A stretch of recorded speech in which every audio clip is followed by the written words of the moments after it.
வணக்கம் நேயர்களே. இன்று மார்ச் 24, 2026 செவ்வாய்க்கிழமை. நோர்வே தமிழ் முற்றச் செய்திகளுடன் கதிர். முதலில் தலைப்புச் செய்திகள். கைத்தொழில் கல்வியில் ஆர்வம், பரகலம் மூலம் பாதுகாப்பு, எல்லை கடைகளில் விலை குறைப்பு. இனி விரிவான செய்திகள்.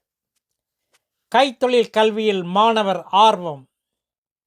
நோர்வேயில் உயர்நிலைப் பள்ளிகளில் தொழிற்கல்வியை முதல் விருப்பமாக தேர்ந்தெடுப்போர் 55% உயர்ந்துள்ளனர்.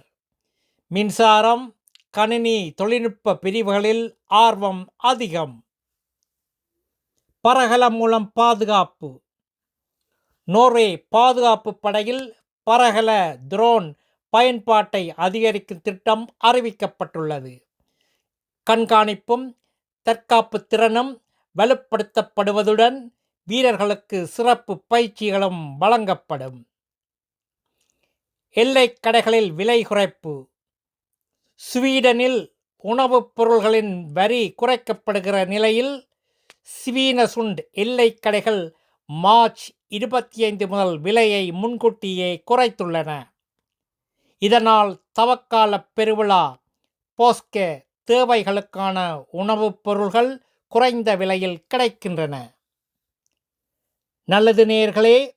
மேலும் செய்திகளுக்கு நோர்வே தமிழ் முகநூல் பக்கத்தையும் இணையதளத்தையும் பாருங்கள். உலகெங்கிலும் தமிழ், நம் உணர்வெங்கிலும் தமிழ்.